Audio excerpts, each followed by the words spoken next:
how to actually apply technology to actually solve real problems. You have a workforce, of 500 people. How do you actually keep track of all that? How do you manage your costs? It's more than you can deal with on a spreadsheet. When you know so much about technology as you do for advanced management solutions, how do you make sure, or how do you influence that mental model to actually take advantage of some of the technologies? So we've been in business for 40 years, quite a long time, and the key to a successful business from an advanced management systems point of view is really marriage of technology with business problems, and how they actually leverage the uptake of that to actually solve real pragmatic problems from their side. And really passionate from my side of things is really how do we actually get New Zealand companies and New Zealand people creating those solutions rather than consuming something that would have been created somewhere else and brought to New Zealand. So how do we create our own playbook? How do we create our narrative of how New Zealand perspective on things are? So to do that, how do we bring about cloud technology? How do we influence people's thinking to actually use enterprise cloud strategically to lift capability, to extend your capacity, to think agile and be able to put those things together to be innovative and servicing those companies. That's the important theme, for New Zealand to actually embrace. By doing that, you then create the solutions that we have built. Workforce management is one of those verticals that we have. Life insurance management is another vertical that we do have. And how to actually influence people to actually think about those solutions in a strategic way, where it's not their core competency for workforce management.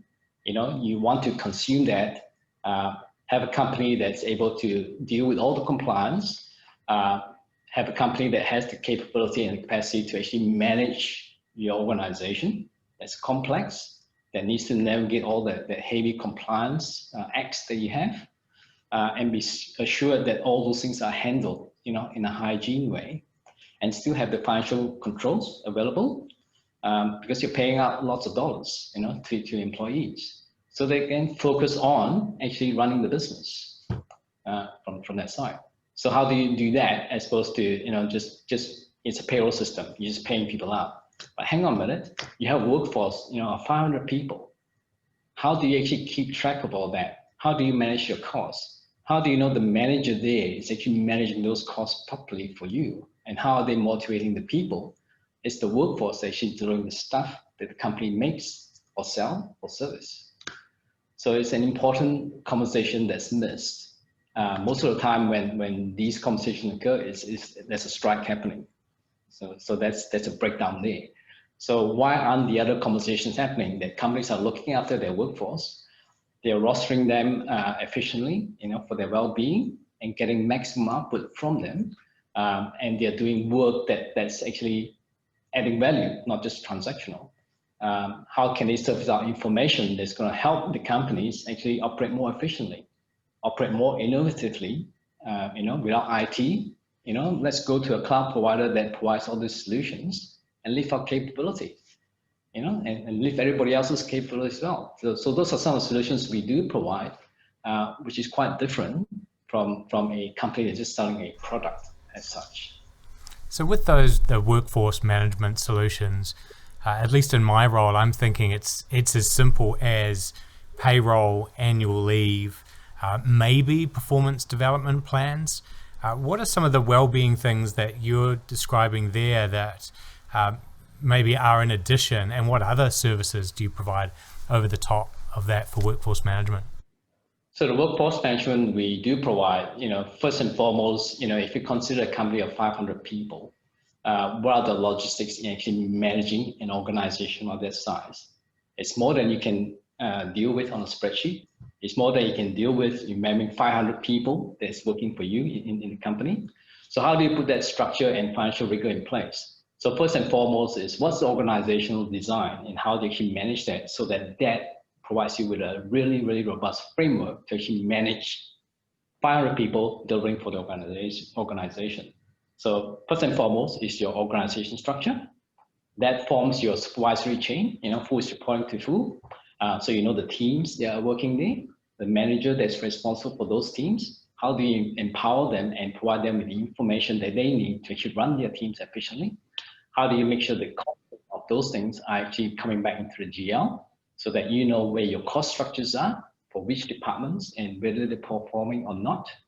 From an operational point of view, we do provide rostering as well.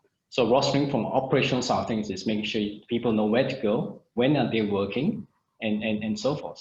So you need to make sure if you're running an organization that has a complex workforce that has shifts or 24/7 shifts, how do you actually make sure their well-being is actually looked after?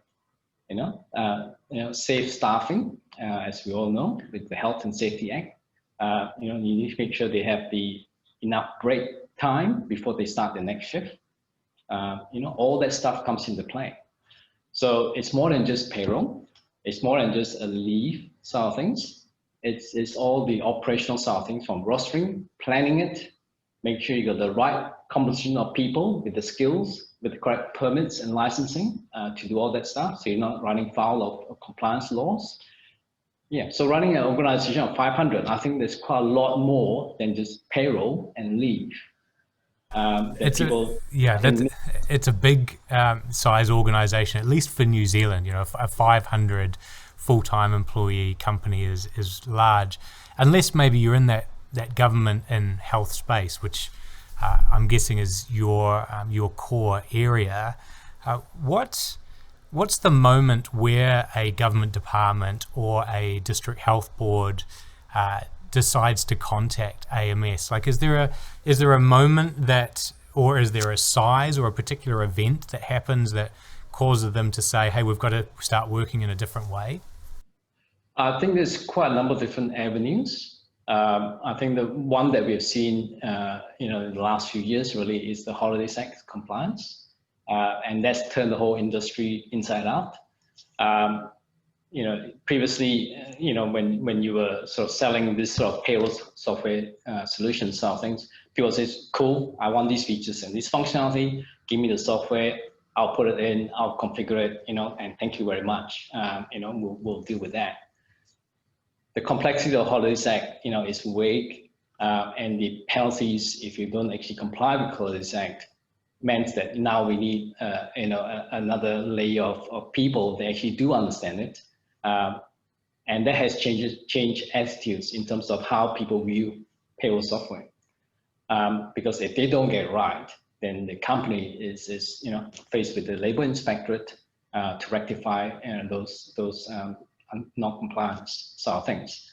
So companies are now changing their tune to say, well, actually, we do want the software, but we do want your guidance, we do want your expertise. So it's turned itself on its head. So we don't now have people where they don't understand the Holidays Act stuff in the past, now embracing all this thing.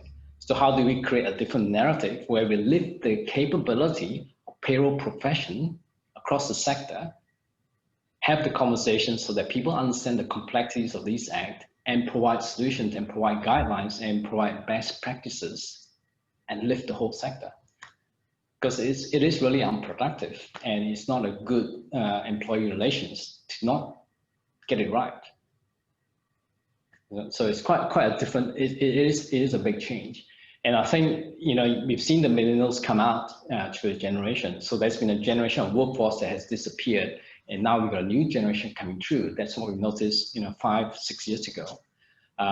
And that brings a different kind of dynamic to that whole marketplace. So all these things have changed. The world doesn't stay static. So it's just being mindful of these things that do happen. And actually how to actually be agile enough to actually change, what you're actually providing to the market, because it is a different audience.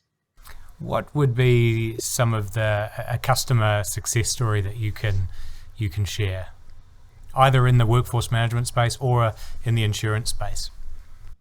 Well, both of them. Whilst we're in lockdown, we were still able to successfully onboard customers remotely through video conferencing and so forth. Wow. And one of our government customers is, I'm not sure how we would have handled this. Being able to go live with a payroll system, without us actually managing those things for them. So that's a great success story. And they are, you probably will know them, and it's the Electoral Commission. So they're quite busy doing all these things from that side. From the insurance side of things, we do have quite a different story there. And I think the success story there really is, we've successfully secured a bank, and we are going through the whole implementation with the bank. Where the bank previously were quite physically, the COVID-19 sort of changed the way they think in terms of how their teams were to work, where they wanted to centralize people in one place, so that physically they're all in one place, to looking at, from the first lockdown, actually, people working from home is successful. So why are we mandating that we relocate the team from, say, Wellington to Auckland, and actually implement this? We can do this digitally. And that's really a great success story. And we're going through those workshops right now quite successfully, which is great to see. People are embracing technology and bridging those gaps and be able to do this effectively. Well, and what I'm hearing there is that although the software service that you provide, and you've been around for 3-4 decades, that hasn't had a huge transformation through COVID, but the mindset of your customers has shifted so that it's become part of the unlock for AMS to provide the services that you've wanted to provide to the likes of a bank for life insurance, where they don't need to build a big building in Wellington or Auckland. They could actually have people dial in from Hawke's Bay or Masterton and actually make use of some of the talent in the regions and allow smart people to move to the regions to be able to afford housing. Yeah, so there's a couple of things there. So AMS really does do that. We've got employees that have decided to go overseas. They continue to work for us.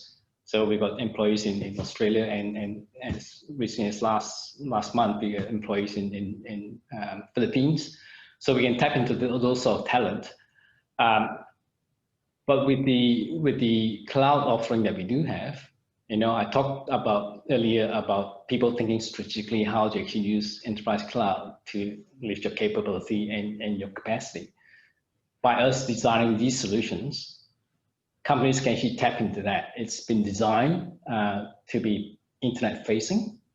It's designed to have that whole disaster recovery, business continuity, able to log in from anywhere. So you don't need to build those things yourself. You don't need to rely on your IT people trying to figure this thing out.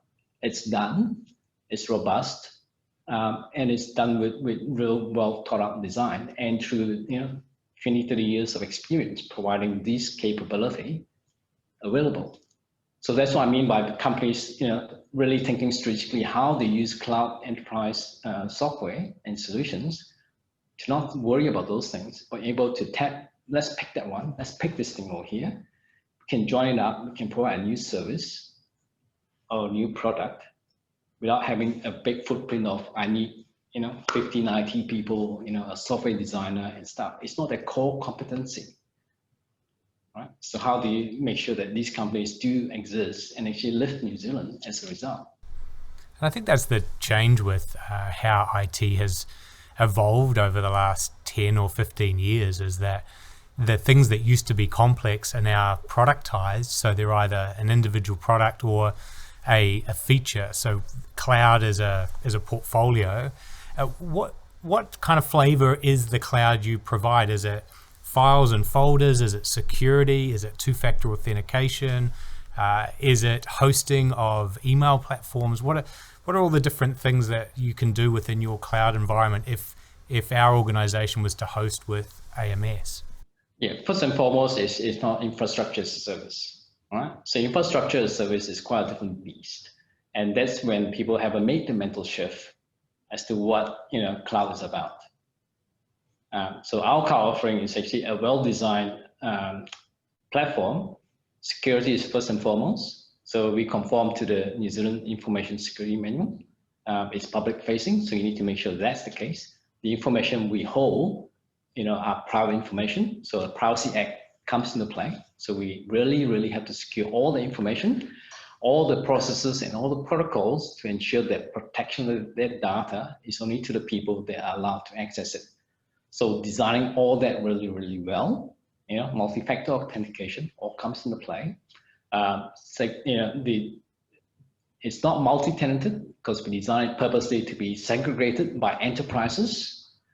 Yeah. So a bank, for example, would not want that to be a multi-tenant. If something happens, then everything is compromised as a result. But we designed that purposely that way, compared to what our other organizations will talk about, because that's their playbook. It needs to be multi-tenanted. But hang on a minute, that doesn't give you the advantages that you want and all the risk. So it's a different playbook. So all these things have all been taught through the 30 years of experience providing these sort of solutions to do that. The extra layer that we put in on top of that is really the whole community piece, and how by using our solutions and our services, we're also creating a community to be part of that solution. And that brings us closer to our customer, not just being able to understand the problems and provide these solutions for it, but also on the team as well. So all of a sudden you now extend your capability, extend your reach, and be able to provide real meaningful solutions that people have some control over, be part of the roadmap. And people can reach out to somebody else within the community and say, well, actually, why are you doing that this way? Is this something that we're missing? And lift the capability again across the sector. So it's more than just selling a product or service. So our offering is really how we actually lift capability and provide that extra layer that I think is missing in the marketplace. I'm glad to hear you mentioned there the Privacy Act. There's some interesting or important changes coming up, I think, end of this year in December around Schedule 12 and the requirement for companies, if they're going to hold data and then share it with other parties, that they have to notify and get permission from that individual. And I'm wondering how many businesses are going to get caught out by this who maybe aren't doing it intentionally, but through other agreements they have with suppliers are actually sharing data that shouldn't have gone beyond their borders into international companies. Have you got a view on the changes to the Privacy Act? Yes, we do. And I think one of the key ones of those is reporting breaches. I'm not sure how far they've gone in terms of that. I think last year I was following some of those things, so I've lost touch in terms of what has actually gone into the Act. This whole NZIM compliance is quite important, and it's also quite interesting as I work with companies and see how it lacks the security protocols and people's use of personal data. It's really shocking. It's a lot of education needs to go in place to actually make sure people understand, what these privacy laws are about. And I think there's not a lot of good understanding on that. I think there's a lot of talk, but not a lot of people actually internalizing, this is what it means. This is really happening. And this is what it potentially can be a problem for those organizations. And I think it will take a few prosecutions to actually occur to lift this, and people will start to pay attention and tighten their processes and educate the employees to be not so lackadaisical about data. That's what we found when we launched our cloud offering. No, you can't do it that way. No, you can't share data that way. You should be doing this. This is the minimum that you should be doing, and you've done it again. No, you shouldn't. So how do you educate those people? It's important. So we've talked about the kind of macro trend around privacy and security of data. We've talked about digital transformation through the virtualization of businesses or healthcare or government departments. What other drivers, in your view, are moving digital transformation forward in New Zealand?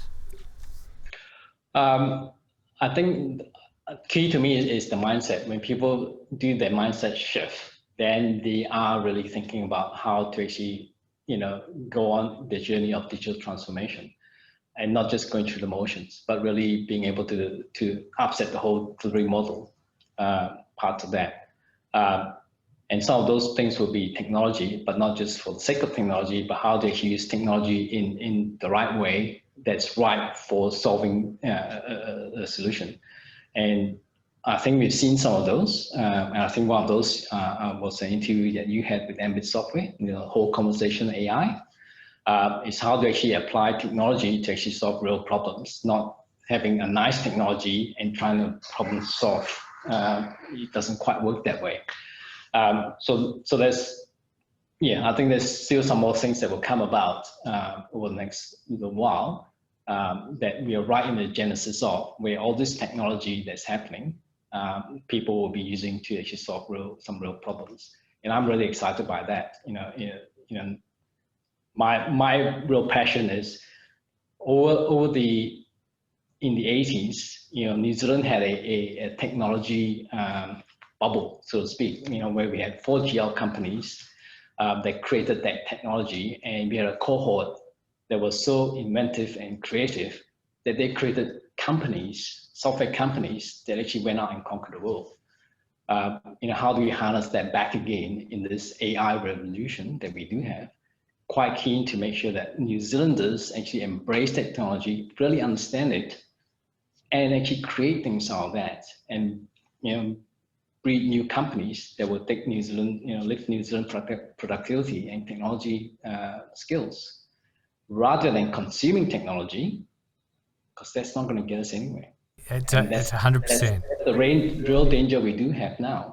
People are just consuming technology from elsewhere, and we're just losing that ability to actually think for ourselves, to actually be able to create things. That's a real shame. So how do we change that tide? And that's really, really important. I totally agree, Joseph, in that, there are a very small percentage. I think it's like for people that contribute online, for every one person, there's another 100 that are just consuming, and we can't afford that in our enterprise or business space. Because the opportunities with some of these new technologies like machine learning and AI gives an unfair advantage almost to those that implement it. But yes. Before getting into that, like you mentioned the interview with Josh Comrie at Ambit, to get into that part, he talks about there's this whole, just the fundamentals, right? Like, yes, you're going to need to have laptops if you're a government department. You're going to need to have a good internal coding structure and relational data, or at least maybe even a data lake set up, which is where AMS comes in, right? Like if you can put that information and structure it in a cloud and move it off those 17 different servers across 6 buildings with backups working on only 20% of it and put it in one place, it might be a 2-year project and it might have a lot of pain and a lot of cost, but within that 24-month time frame, you can then start on the whiz bang stuff, right? The AI and the machine learning. Yeah. So quite a big supporter of Buy New Zealand. I think in '88, I think when it was formed, I think we were one of the early adopters. And prior to that, I think with the Industrial Supply Office, Bob Murdoch, kicked that whole Industrial Supply Office, New Zealand manufacturers and stuff. So it's still very, very relevant today. And how can we get government to actually think about the tech sector as one that not a potential, it's more than a potential. It has the ability to do this, to lift New Zealand productivity and be prosperous from that side. So how do we have that conversation? COVID-19 has put paid to tourism, so has technology now moved up in the ranking? Joseph, I've written some things on this. I have a whole report which I will share with you, and I know Noel will be keen to see it at some point too, because there is, I think, a responsibility on government. We started one of the NZ Tech report on the tech sector, and at that point you was then able to quantify, and hence we now have that metric saying it's $1 billion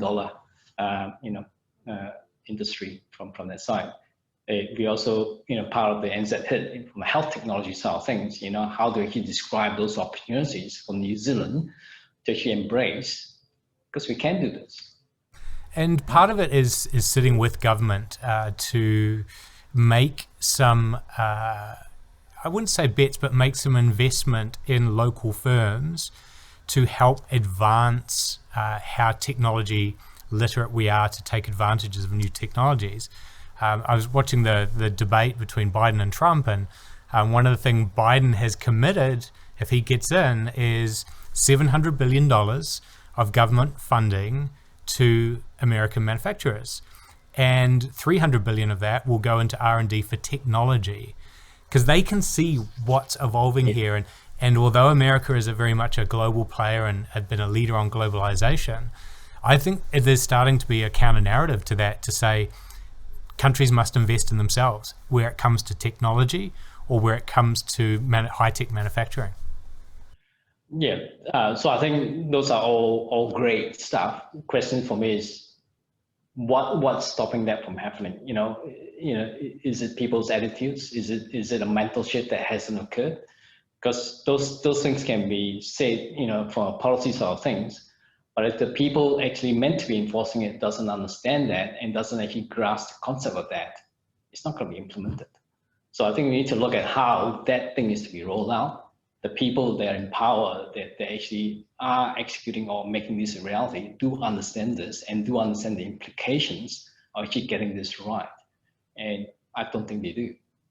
And to me, that's something that haven't really been debated, in public forum as such. How do we actually get that last bit sorted so that these things actually do happen? They do produce the right things that politicians are quite keen actually making happen, but for whatever reason, it just doesn't happen. My personal view on it is that technology can be scary if you don't understand technology, more than, this is a laptop and this is my phone. So if you're in a public role, you don't want to seem silly or not well read. And so to talk technology actually opens you up to being quite vulnerable, because it's not something a lot of MPs necessarily deal with in the same way I'm not dealing with policy or debating in the chamber at Parliament. I mean, that would be 11 out of 10 on the stress scale for me. So, and I have empathy towards them to, how do we make it easy for MPs to say, we should do tech, we should do more tech. Well, what does that mean? I think New Zealand Made has a role to play there to make it easy, at least make it easy to communicate, so that politicians can talk about it to a level where they're not going to get dragged into the technical side of it, which is outside their comfort zone. Yeah, I think that's fair point. But I think it's the one where you can actually show leadership without having to go into that level of detail. Because by going to that level of detail, you start losing what you're actually trying to set up for people to actually execute on that correctly. So I do hear you in terms of the understanding the technology and not being comfortable with it, but that shouldn't stop us from actually pushing that forward, I don't think. Who is the right type of buyer for AMS software? Like, are you dealing still with the IT side? Is it CTO? Is it CEO level? Or do you get brought in with all of them as a kind of a scoping exercise? It's over the years, we seem to be a moving feast. Because we have such a broad software solution where it's just not payroll, it also covers finance. It also covers the operational side of things with the COO, for example, through rostering parts of it. It does cover HR. It also covers employee relations. So it's quite a broad piece of solution from that side of things. The key buyer for what I see is really a CEO understanding that actually we do need this and it's right across this, as opposed to we need to solve that problem, and we've got 3 silo solutions, as opposed to strategically. This is a common thing that needs to be occurring across the whole organization to get operations running efficiently, to actually get the financial controls and rigor that we do want, have the right costs actually attributing to the services and products that we do sell, and actually use that data effectively through to employee relations. How we actually paying people for the time they're actually spending with us and looking after their well-being and also compliance side of things. So to me, it's more than just an IT folk, but 9 times out of 10, it's an IT person that's actually dealing with this, which I don't think is right. Yeah. So how do we change that perception? It's a good question. It's the ongoing challenge, isn't it? When you're in IT or software, to actually elevate it to a strategy point of view, and link into that C-level strategy for the 12 months or 3 years to get it to have a strategic aspect to it. Yeah. Just to illustrate as an example, all the workforce information data, from a rostering side of things, hospitals should be leveraging that and actually marrying up with the service outputs they provide in health. Right? By doing that, you understand what it needs to deliver a health output based on the resources you have. And when you design a new hospital, this is the makeup you want. So that should dictate, what you should be doing. But because of the amount of data that needs to be captured, it's quite hard for people to understand or actually see all that, because it's just so much data, 24/7 for several thousand employees, and trying to marry that with service outputs that we have for these types of people, for all these different specialties, is mind-boggling. But get that right, and you really then understand how to actually make a hospital really tick, right? So lifting that capability and maturity to that level, we're so far removed from that. How do we start moving down that track to actually lift the productivity in that sector? That's really exciting. It's an interesting point. I mean, one of our other license holders who actually does the physical refit of surgery operating areas, so that when a surgeon goes to operate, they've got everything within arm's reach, they can operate efficiently, cleanly, and they're retrofitting into old hospitals to bring them up to 2020 rather than 1980 standards.